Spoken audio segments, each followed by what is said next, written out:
ছাত্ৰছাত্ৰীসকল, তাৰপিছত আমাৰ পাচনতন্ত্ৰ।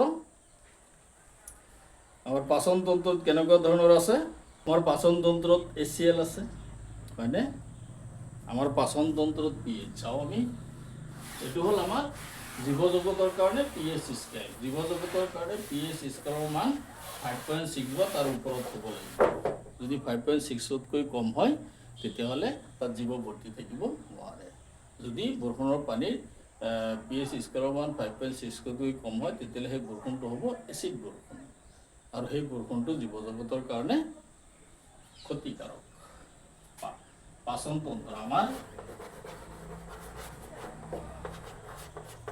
পাচনতন্ত্ৰত pHৰ আমাৰ পাচনতন্ত্ৰত আমি যে খাদ্য খাওঁ, সেই অলৰেডি ক'লোৱেই নহয়। আমি যে খাদ্য খাওঁ, অত্যাধিক খাদ্য গ্ৰহণ কৰাৰ লগে লগে আমাৰ কি হৈ যায়? এচিডিক ফৰ্ম হৈ যায়। তেতিয়া আমাৰ টেঙা উগাৰ আহে। গতিকে আমাৰ পাচনতন্ত্ৰত সাধাৰণতে কি থাকে? এক ধৰণৰ এচিড থাকে, এচিড সৃষ্টি হয় বা এচিড থাকে, খাদ্যত এচিড থাকে, আৰু সেই এচিডটো হৈছে HCl এচিড, হাইড্ৰক্লৰিক এচিড। বুজিছানে? যে আমি যিবিলাক খাদ্য খাওঁ সেই খাদ্যই কি কৰে? হাইড্ৰক্লৰিক এচিড উৎপন্ন কৰে আমাৰ পেটত, আৰু হাইড্ৰক্লৰিক এচিডৰ পৰিমাণ যদি বেছি হয় আমাৰ পাকস্থলীত, তেতিয়াহ'লে খাদ্যখিনি হজম যোৱাত, জীৰ্ণ যোৱাত অসুবিধা পায়, বাধা পায়, আৰু তেতিয়া আমাৰ কি? টেঙা উগাৰ আহে, পেটটো শুকাই থকা, ফুলি থকা যেন লাগে। গতিকে হাইড্ৰক্লৰিক এচিড কি কৰে? বেছি উৎপন্ন হোৱাৰ লগে লগে খাদ্য হজম হোৱাত বাধা দিয়ে, আৰু তেতিয়া কি হয়? অত্যাধিক এচিড উৎপন্ন কৰে আৰু পেটত জ্বালা পোৰা হয়, বিষ আহে, পেইন এটা আহে, বিষ হয়। আৰু তেতিয়া আমি তাৰ পৰা পৰিত্ৰাণ পাবলৈ এণ্টাচিড ব্যৱহাৰ কৰিব লাগে, যিটো অম্লনাশক বুলি কোৱা হয়। অম্লনাশক অৰ্থাৎ তোমাৰ পেটটো কি? এচিডিক হৈ গ'ল, টেঙা উগাৰ আহি আছে, হজম হোৱা নাই, সেই তেতিয়া তুমি অম্লনাশক খোৱা। আমি ফাৰ্মাচীলৈ গুচি যাওঁ যে মোৰ পেটটো টেঙা উগাৰ আহি আছে, গেছ লাগি আছে, টেবলেট দি দিয়ে, আৰু সেই টেবলেটটো কি হ'ব? ক্ষাৰকীয়, ক্ষাৰকীয় হ'ব সেই টেবলেটটো, ক্ষাৰজাতীয়। বুজি পাইছানে? ক্ষাৰজাতীয় এই টেবলেটটো। গতিকে এই ক্ষাৰে এচিডৰ যিটো তীব্ৰতা নাইকিয়া কৰি পেলাই। আমি অলৰেডি আগতেই জানো যে এচিড আৰু ক্ষাৰে কি কৰে? এচিড আৰু ক্ষাৰে কি কৰে? লগ লাগি পেলাই প্ৰশমন বিক্ৰিয়া সংঘটিত কৰে, নিউট্ৰেলাইজেশ্যন ৰিয়েকশ্যন, আমি আগতেই পাইছোঁ। গতিকে সেই নিউট্ৰেলাইজেশ্যন ৰিয়েকশ্যনটো হোৱাৰ লগে লগে তেতিয়া আমাৰ পেটটো, পাকস্থলীটো পৰিত্ৰাণ পায়, আৰু খাদ্যখিনি সোনকালে হজম হয় বা জীৰ্ণ যায়। গতিকে ঠিক তেনেকুৱা ধৰণৰ আমি সাধাৰণতে যিবিলাক টেবলেট ব্যৱহাৰ কৰোঁ, সেইবিলাক টেবলেটত বিশেষকৈ মেগনেছিয়াম থাকে। মেগনেছিয়ামে কি কৰে? অতি সোনকালে আমাৰ HCl যিটো পাকস্থলীত ফৰ্ম হৈ আছে, সেই ফৰ্মটো নাইকিয়া কৰি দিয়ে। ঠিক একেদৰে আমাৰ দাঁতৰ ক্ষয় হয়, দাঁতৰ তালু, এনামেলবিলাক কি হয়? ক্ষয় যায়। কিহৰ কাৰণে ক্ষয় যায়? যে pHৰ মান 5.5তকৈ কম হয়। pH স্কেলৰ মানত যদি দাঁতৰ এনামেলৰ pH স্কেলৰ মান 5.5তকৈ কম হয় তেতিয়াহ'লে আমাৰ দন্তক্ষয় বেমাৰে দেখা দিয়ে, দাঁতৰ গুৰিবিলাক ক্ষয় যাবলৈ ধৰে। গতিকে আমাৰ দাঁতত বিশেষকৈ কি? যে কেলছিয়াম ফচফেটেৰে গঠিত, যে আমাৰ দাঁতবিলাক, এই দাঁত যে আছে, দাঁতবিলাক কেলছিয়াম ফচফেটেৰে গঠিত, আৰু ই শৰীৰৰ আটাইতকৈ টান অংশ। বুজি পাইছানে? আটাইতকৈ টান অংশ। আমাৰ শৰীৰত যিমানবিলাক অংগ আছে সেইবিলাকৰ আটাইতকৈ টান অংগ হৈছে দাঁত। দাঁতবোৰ কি? কেলছিয়াম ফচফেট থাকে, আৰু সেই কেলছিয়াম ফচফেট থকা দাঁতৰ এনামেলবিলাকত যদি pHৰ মান 5.5তকৈ কম হয় তেতিয়াহ'লে 5.5তকৈ কম, ডাঙৰ নহয়, লেছ দেন হয়, তেতিয়াহ'লে দন্তক্ষয় বেমাৰে দেখা দিয়ে। গতিকে আমি কি কৰিব লাগে? আহাৰ খোৱাৰ পিছত খুব ধুনীয়াকৈ ব্ৰাছ কৰি দাঁত পৰিষ্কাৰ কৰি থৈ দিব লাগে। আৰু দন্তক্ষয়টো আৰম্ভ হয় বিশেষকৈ আমি খোৱা খাদ্য খালোঁ, খাদ্য খোৱাৰ পিছত দাঁতৰ যিবিলাক ফাক আছে, বুজিছানে? ফাকবিলাকত কি হয়, খাদ্যৰ সৰু সৰু টুকুৰাবিলাক সোমাই থাকে। খাদ্যৰ সৰু সৰু টুকুৰাবিলাক সোমাই থকাৰ লগে লগে এইবোৰ তাত বহি বহি এটা গেদৰ নিচিনা জমা হয়, আৰু গেদখিনি কি হৈ যায়, এটা সময়ত ডাঠ হৈ উখহি আহে, আৰু তেতিয়া দাঁতৰ ক্ষয় হ'বলৈ আৰম্ভ কৰে। গতিকে আমি কি আহাৰ খোৱাৰ পিছত ব্ৰাছেৰে বা দন্তমঞ্জনেৰে দাঁত ধুনীয়াকৈ পৰিষ্কাৰ কৰি পানীৰে ভালকৈ ধুই কুলু কুলু কৰি আমি সদায় দাঁত ৰাখিব লাগে, আৰু যিকোনো বস্তু খাবলৈ সাৱধান হ'ব লাগে। কাৰণ বিভিন্ন মিঠাজাতীয় পদাৰ্থ, মিঠৈজাতীয় পদাৰ্থ, বিভিন্ন ৰস থকা পদাৰ্থ যিবিলাক নেকি দাঁতত লাগি ধৰে, সেই লাগি ধৰা খাদ্যবিলাক আমি কম পৰিমাণে খাব লাগে। কাৰণ তুমি বাহিৰলৈ গুচি গ'লা, বাহিৰ যোৱাৰ পিছত তুমি বিভিন্ন ধৰণৰ খাদ্য খালা, তাততো দাঁত পৰিষ্কাৰ কৰাৰ সুবিধা নাই। গতিকে কি কৰিব, দাঁতৰ এই গুৰিত বহি যাব, ফাকবিলাকত বহি যাব, আৰু এনেকৈ বহি বহি কি হ'ব, এটা সময়ত গৈ পেলাই দাঁত এটা স্লেপৰ সৃষ্টি কৰিব, দাঁত এটা লেয়াৰৰ সৃষ্টি কৰিব, তৰপৰ সৃষ্টি কৰিব, আৰু সেই তৰপটো উখহি আহিব, আৰু তেতিয়াই দাঁতৰ ক্ষয় যাবলৈ আৰম্ভ কৰে। যে এই হিচাপে চাবা, প্ৰাণী আৰু উদ্ভিদ উভয়ে কি কৰে, নিজকে বচাই ৰাখিবলৈ কি কৰে, কিছুমান সংগ্ৰাম কৰিবলগীয়া হয়, প্ৰাণী উদ্ভিদ উভয়েই। কাৰণ আমি প্ৰত্যেকে জীয়াই থাকিব বিচাৰোঁ, কোনেওতো মৰিব নিবিচাৰোঁ, নে মৰিব বিচাৰোঁ, কোনেও মৰিব নিবিচাৰোঁ। গতিকে আমি জীয়াই থাকিবলৈ আমি কি পৰিৱেশৰ লগত বিভিন্ন সংগ্ৰাম কৰিব লাগে। গতিকে সংগ্ৰামটো যে আমি কৰোঁ এয়া নহয়, উদ্ভিদেও কি কৰে, সংগ্ৰাম কৰে। সাধাৰণতে আমাৰ যেতিয়া নেকি পাকস্থলীত এচিড ফৰ্ম হৈ যায় বেছিকৈ, তেতিয়া আমি কি মৃদু খাৰক ব্যৱহাৰ কৰিব লাগে। অৰ্থাৎ খাৰজাতীয় টেবলেট এটা খাই দিলোঁ, তেতিয়া আমাৰ এচিডটো প্ৰশমিত হৈ পৰিল, আমি জ্বলা পোৰা আৰু পেইনৰ পৰা পৰিত্ৰাণ পাওঁ। ঠিক একেদৰে গছতো কিছুমান গছতো কি আছে, নিজকে ৰক্ষা কৰিবলৈ কিছুমান পন্থা ব্যৱহাৰ কৰে। যেনেকুৱা ধৰণৰ কাঁইটজাতীয় যিবিলাক উদ্ভিদ আছে, গোলাপ ফুলেই ধৰি লোৱা, গোলাপ ফুলত কি আছে, কাঁইট আছেনে? ফুল ছিঙিবলৈ যাওঁতে তুমি সাৱধানে ছিঙিব লাগিব গৈ পেলাই, নহ'লে হাতত কাঁইট বিন্ধিব। গতিকে সেই নিজকে ৰক্ষা কৰিবলৈ কাঁইটৰ সৃষ্টি কৰিছে। কিছুমানৰ চাবা গৰু ছাগলীয়ে যদি নাখায়, কি থাকে তাত শুং থাকে। বহুত গছৰ পাতটো গৰু ছাগলীয়ে নাখায়, সেইবিলাকত কি থাকে, শুং থাকে। শুংবিলাকে তাৰ গাত গৈ পেলাই বিন্ধি দিয়ে, গতিকে খাব নোৱাৰে। কিছুমানত চাবা এনেই চোৰাত পাত, তোমালোকে চিনি পোৱা হয়নে? আমি কিছুমানে হেৰি বুলি কওঁ, চোৰাত পাতেই কওঁ, হয়নে? চোৰাত পাতেই কওঁ। গতিকে চোৰাত পাতবিলাক কি যদি গাত ক'ৰবাত লাগি যায়, কি এটা অত্যন্ত জ্বলা পোৰাৰ বিষ আৰম্ভ হয়, খজুৱাই, খুব খজুৱাই। কিন্তু এনেকুৱাই খজুৱাই, ছাল এৰাই যাব, তাতো তোমাৰ খজুৱাই থাকিব। গতিকে চোৰাত পাতত এক ধৰণৰ পদাৰ্থ থাকে, সেই পদাৰ্থটো হৈছে মিথানয়িক এচিড।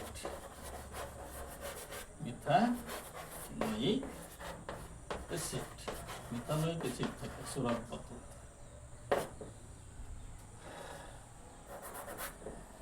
মিথানয়িক এচিড থাকে। গতিকে যেতিয়া চোৰাত পাতটো তোমাৰ গাত লাগি যাব, তাত কি আছে, শুং আছে, শুঙাবিলাক তোমাৰ এই ছালত লাগি যাব। লাগি যোৱাৰ লগে লগে এই শুংবিলাকেৰে মিথানয়িক এচিডটো তোমাৰ শৰীৰৰ বিন্ধাৰে গৈ পেলাই তেজৰ ভিতৰত প্ৰৱেশ কৰে। ঠাইডোখৰ খুব পুৰণি উঠিব, খুব বিষাব, খুব খজুৱাব। গতিকে এইবিলাক হৈছে কি উদ্ভিদৰ নিজে নিজকে ৰক্ষা কৰাৰ কিছুমান উপায়, চোৰাত পাত। গতিকে এনেকুৱাতো কেতিয়াবা হয়েই, আমি ক'ৰবালৈ গৈ আছোঁ, পাহাৰৰ মাজেৰে বগাই আছোঁ, তেতিয়া চোৰাত পাত লাগি গ'ল, দেখা নাই, তেতিয়া কি কৰিবা, তাততো ঔষধ পাতিও নাই, হয়নে? তেতিয়া কি কৰিবা, পাহাৰী পালেং নামৰ এক ধৰণৰ উদ্ভিদ আছে, পাহাৰী পালেং নামৰ এক ধৰণৰ উদ্ভিদ আছে। চাবা সেই চোৰাত গছৰ আশে পাশে তেনেকুৱা ধৰণৰ কিছুমান উদ্ভিদ আছে। উদ্ভিদটো দেখুৱাই দিছোঁ মই কিতাপত 28 পেজত। এইটো উদ্ভিদ পাতবিলাক চাইছেনে? অলপ সৰু সৰু চাইছেনে? ধৰিব পাৰিছানে? পাতবিলাক দেখিলে চিনি পাবা যে এইটো পাহাৰী পালেং। আচ্ছা, যিয়েই নহওক, এই পাহাৰী পালেঙৰ পাতবিলাক আনি পেলাই এই চোৰাতৰ পাত য'ত লাগিছে তাত তুমি আনি পেলাই সেই পাতটো আনি পেলাই অলপ মোহাৰি তাত লগাই দি দিয়া। তোমাৰ সেই পুৰণিটো জ্বলা পোৰা বিহটো মুহূৰ্ততে নাইকিয়া হৈ যাব। গতিকে সেই পাহাৰী পালেংটো ক'ত পোৱা যাব? সেই পাহাৰী পালেংটো চাবা চোৰাত গছৰ আশে পাশেই থাকে। চোৰাত গছৰ ওচৰে পাজৰে সেই পাহাৰী পালেঙৰ গছজোপা থাকে। গতিকে চোৰাত পাত লাগি গ'ল, তুমি আকৌ দূৰত গৈ বিচাৰিব নালাগে, ওচৰতে চাবা এই পাহাৰী পালেং গছজোপা আছে। তাৰ পৰা পাত দুটামান ছিঙি আনি হাতত তেনেকৈ মোহাৰি লৈ তাত লগাই দি দিয়া। লগাই দিয়াৰ লগে লগে চাবা তোমাৰ বিষটো পুৰণিটো কি হৈ যাব? নাইকিয়া হৈ যাব। সেইটো পৰিত্ৰাণৰ উপায়। এইটোক পৰম্পৰাগত চিকিৎসা পদ্ধতি বুলিও কোৱা হয়।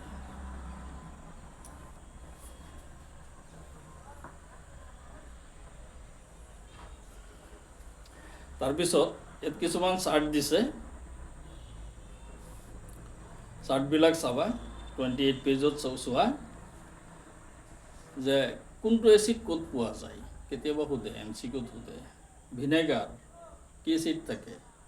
এচিটিক এচিড, কমলা টেঙা চাইট্ৰিক এচিড, তেতেলী টাৰ্টাৰিক এচিড, বিলাহী অক্সেলিক এচিড, টেঙা গাখীৰ দৈ যিটো লেক্টিক এচিড, নেমু টেঙা চাইট্ৰিক এচিড, পৰুৱাৰ শুং মিথানয়িক এচিড, চোৰাতৰ শুং মিথানয়িক এচিড। পৰুৱা পিন্ধিলে কি হয়? খুব বিষায়, হয়নে? এটা পৰুৱা আছে নহয়, অলপ ৰঙা ধৰণৰ মিহি দীঘল, সেইটো যদি পিন্ধে খুব বিষায় কিন্তু। গতিকে সেইটোতো কি তুমি পাহাৰী পালেং দিব পাৰা, বুজিছানে? গতিকে এইবিলাক ক'ত কি থাকে? এই ধৰণৰ এচিড থাকে। গতিকে এইবিলাকে কি নিজকে কি কৰিব পাৰে? এই উপায়েৰে নিজকে ৰক্ষা কৰিব পাৰে। তাৰপিছতহে কুৱেশ্যন কেইটামান দিছে চোৱা। তোমাৰ হাতত A আৰু B এটা দ্ৰৱ আছে। দ্ৰৱ A pH ৰ মান 6, দ্ৰৱ B pH ৰ মান 8। কোনটো দ্ৰৱত হাইড্ৰজেনৰ গাঢ়তা বেছি, কোনটো আম্লিক আৰু কোনটো ক্ষাৰকীয় সুধিছে। এটাৰ মান হ'ল কিমান? 6 আৰু এটাৰ মান হ'ল 8। তো হাইড্ৰজেন আয়নৰ গাঢ়তা কোনটোত বেছি হ'ব? আগধৰি চাই লোৱা pH ৰ মান 6, pH ৰ মান এটাৰ আছে 6, হয়নে? আৰু এটাৰ আছে pH ৰ মান কিমান? 8। যিটো 6 আছে এইটো নিঃসন্দেহে আম্লিক, হয়নে? আৰু যিটো 8 আছে 7তকৈ ডাঙৰ, গতিকে কি ক্ষাৰকীয়, হয়নে? গতিকে আম্লিক হোৱাৰ লগে লগে কি হাইড্ৰজেনৰ গাঢ়তাটো কি হ'ব? হাইড্ৰজেন আয়নৰ গাঢ়তা বাঢ়িব। আনহাতে ক্ষাৰকীয় হোৱাৰ লগে লগে হাইড্ৰজেন আয়নৰ গাঢ়তা কমিব। গতিকে কি কৈছে? কোনটো দ্ৰৱত হাইড্ৰজেনৰ গাঢ়তা বেছি? এ দ্ৰৱত। এই দ্ৰৱটো কি? আম্লিক। এইটো এ দ্ৰৱ, হয়নে? আৰু এইটো বি দ্ৰৱ। এ দ্ৰৱত হাইড্ৰজেন আয়নৰ গাঢ়তা বেছি, আনহাতে বি দ্ৰৱত হাইড্ৰজেন আয়নৰ গাঢ়তা কম। গতিকে হাইড্ৰজেন আয়নৰ গাঢ়তা থকা দ্ৰৱটো হ'ল এচিড, আৰু হাইড্ৰজেন আয়নৰ গাঢ়তা কম থকা দ্ৰৱটো, অৰ্থাৎ ইয়াৰ গাঢ়তা pH স্কেলৰ মান 7তকৈ বেছি, গতিকে এই দ্ৰৱটো হ'ব ক্ষাৰকীয়। এ দ্ৰৱটো আম্লিক আৰু বি দ্ৰৱটো ক্ষাৰকীয়। এ দ্ৰৱৰ হাইড্ৰজেন আয়নৰ গাঢ়তা বেছি। বাছ এইখিনি। দ্ৰৱ এটাৰ প্ৰকৃতিৰ ওপৰত হাইড্ৰজেন আয়নৰ গাঢ়তাৰ কি প্ৰভাৱ থাকে? 2 নম্বৰটো কি দিছে? দ্ৰৱ এটাৰ প্ৰকৃতি। দ্ৰৱটো আম্লিক নে ক্ষাৰকীয়, এইটোৱে প্ৰকৃতি তাৰ। দ্ৰৱ এটা দিলে দ্ৰৱটো আম্লিক নে ক্ষাৰকীয় তুমি জানিব লাগে। গতিকে আম্লিক নে ক্ষাৰকীয় সেইটো জনাটোৱেই হৈছে, বা আম্লিক বা ক্ষাৰকীয় হোৱাটোৱেই হৈছে দ্ৰৱটোৰ প্ৰকৃতি।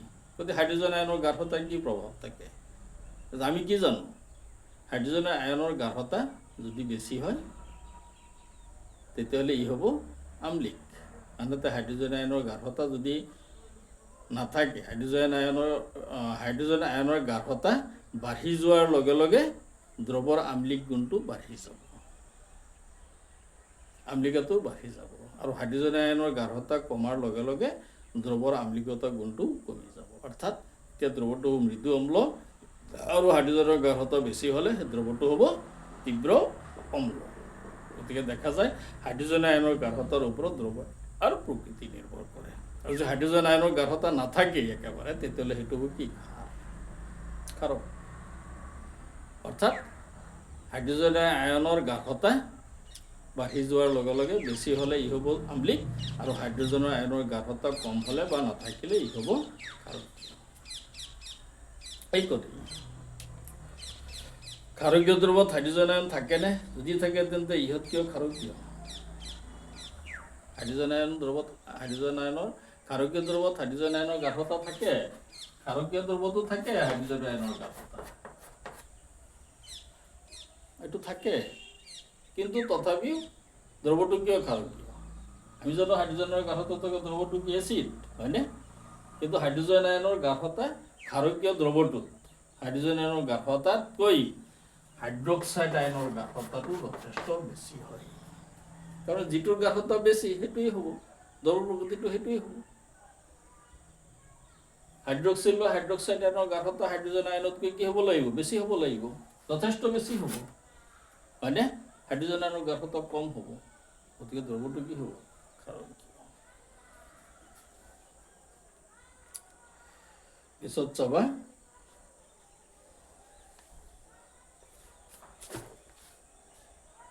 গতিকে প্ৰশ্নবিলাক বিভিন্ন ধৰণৰ সোধে, তোমালোকে চাবা বিজ্ঞানৰ প্ৰশ্নবিলাক মোটামুটিভাৱে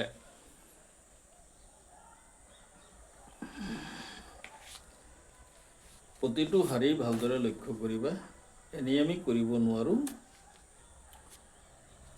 ইয়াত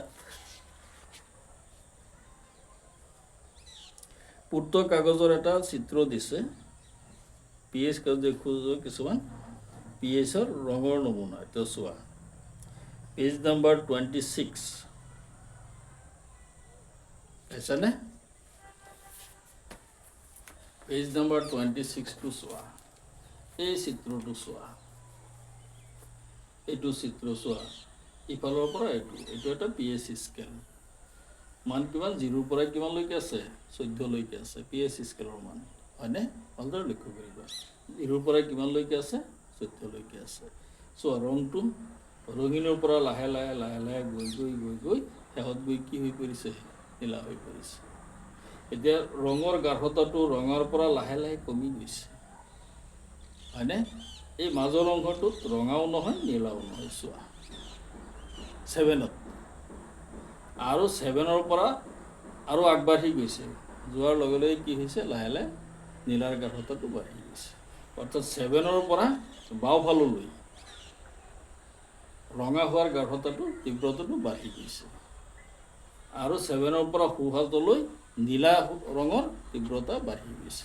লক্ষ্য কৰিছানে? ধৰিব পাৰিছানে? এতিয়া 7ত থকা দ্ৰৱটো হ'ল প্ৰথম দ্ৰৱ, আৰু যিমানে 7তকৈ কমিব সিমানেই তাৰ আম্লিকতা গুণটো বাঢ়ি গৈ থাকিব, আৰু একেবাৰে 0ত গৈ পেলাই কি হোৱা? সৰ্বোচ্চ হ'ব। এনেকৈ সুধিব পাৰে যে এটা দ্ৰৱৰ PH স্কেলৰ মানে 0.1, দ্ৰৱটো কি দ্ৰৱ?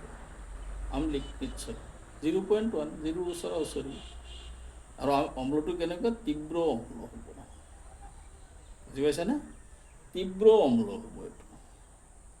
আনহাতে আৰু এটা দি দিলে, এটা দ্ৰৱৰ PH স্কেলৰ মান 13.7, দ্ৰৱটো কি দ্ৰৱ? যে 13.7, 14ৰ ওচৰা ওচৰি। দ্ৰৱটো কি? নিৰ্দিষ্টভাৱে ক্ষাৰকীয়, 7তকৈ বেছি আছে, আৰু কি হ'ব? এইটো তীব্ৰ ক্ষাৰক। আৰু 7ৰ ওচৰত যদি হয়, এইকেইটা কি হ'ব? 6 আৰু 8 মৃদু এচিড, মৃদু ক্ষাৰক। এতিয়া ইয়াত হেৰিকেইটা দি দিছে কি কি চোৱা, নেমুৰ ৰস, ইয়াৰ PH স্কেলৰ মান 1.2, গতিকে কি হ'ব? মৃদু এচিড, মৃদু অম্ল। নেমুৰ ৰস 2.2, ইও মৃদু অম্ল। গতিকে 0 আৰু 1ৰ ৰংটো চোৱা, 2ৰ ৰংটো চোৱা, সামান্য ডিফাৰেঞ্চ আছে। ৰঙীন, তাৰমানে ৰঙীন কিয় হ'ল? PH স্কেলত আমি কি জানো? এচিডে নীলা লিটমাছ কাগজৰ বৰণ ৰঙা কৰে, গতিকে ৰঙা কৰিছে। আনহাতে খাৰে ৰঙা লিটমাছ কাগজৰ বৰণ নীলা কৰে। খাৰে কি কৰিছে? খাৰৰ কালাৰটো এইটো চাইড, গতিকে নীলা হৈছে, আৰু এচিডৰ কালাৰটো এইটো চাইড, গতিকে কি হৈছে? ৰঙীন হৈছে। হৈছেনে? ধৰিব পাৰিছানে? ঠিক আছে। বিশুদ্ধ পানী, আমি যিটো খোৱা পানী বা তেজ, তাৰ 7, অৰ্থাৎ এই এচিডো নহয় ক্ষাৰো নহয়। গতিকে আমি সদায় কি? বিশুদ্ধ পানী খাব লাগে। এই পানীটো আমাৰ এচিডিকো হ'ব নালাগে, ক্ষাৰকীয় হ'ব নালাগে, বিশুদ্ধ হ'ব লাগে, প্ৰশম হ'ব লাগে। তাৰপিছত মেগনেছিয়াম দুগ্ধ কিমান 10 তাৰমানে কি ক্ষাৰকীয় নীলা ৰংটোৰ গাঢ়তা বেছি অলপ হয়নে 10 গাঢ়তাটো বেছি সোডিয়াম হাইড্ৰক্সাইডৰ মিশ্ৰণ সোডিয়াম হাইড্ৰক্সাইড এইটো ক'লো সোডিয়াম হাইড্ৰক্সাইড তীব্ৰ ক্ষাৰ হয়নে সোডিয়াম হাইড্ৰক্সাইড গতিকে এইটো কি এবিধ তীব্ৰ ক্ষাৰ গতিকে মৃদু সোডিয়াম হাইড্ৰক্সাইড মৃদুত দিছিলোঁ গতিকে মৃদুত নহয় সোডিয়াম হাইড্ৰক্সাইডটোৰ দ্ৰৱ হ'ব এটা তীব্ৰ ক্ষাৰ বুজি পাইছেনে মেগনেছিয়াম দুগ্ধ যিটো এইটো অলপ মৃদু ক্ষাৰত পৰিব এইটো চাবা আগতে উল্টা হৈছে কথাটো আগতে মৃদু ক্ষাৰ আৰু মৃদু তীব্ৰ ক্ষাৰৰ উদাহৰণবোৰ বস্তুখিনি ঠিক কৰি লৈ গ'লা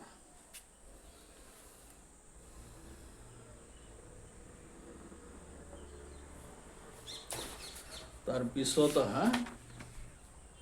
লৱণ আমি অলৰেডি গমেই পালোঁ যে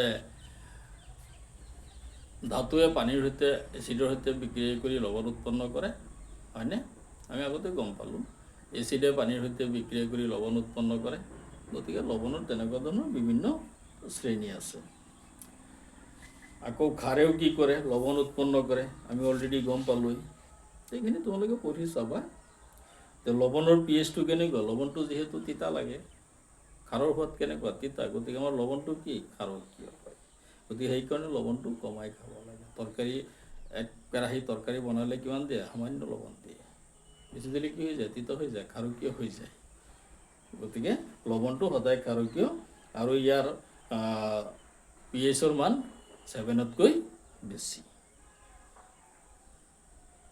সাধাৰণতে খোৱা লৱণ যিটো আছে এইটো কেনেকৈ প্ৰস্তুত কৰা হয় হাইড্ৰক্লৰিক এচিড আৰু সোডিয়াম হাইড্ৰক্সাইড হাইড্ৰক্লৰিক এচিড আৰু সোডিয়াম হাইড্ৰক্সাইড হাইড্ৰক্লৰিক এচিড আৰু কি সোডিয়াম হাইড্ৰক্সাইড এই দুটা লগ লগাই দি দিয়া হয় এইটো হ'ল এচিড এইটো হ'ল নিমখ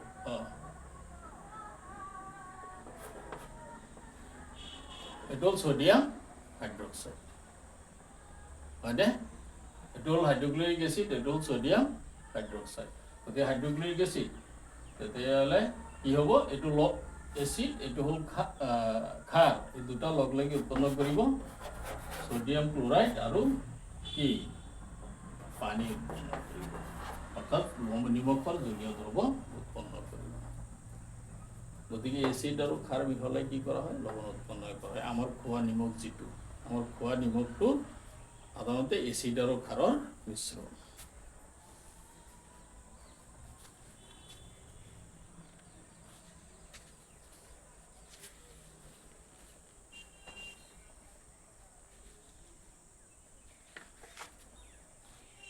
পিছত লৱণৰ আৰু কিছুমান শ্ৰেণী আছে খোৱা লৱণ কেঁচা সামগ্ৰী নেক্সট ক্লাছত আলোচনা কৰিম দিয়া থাকক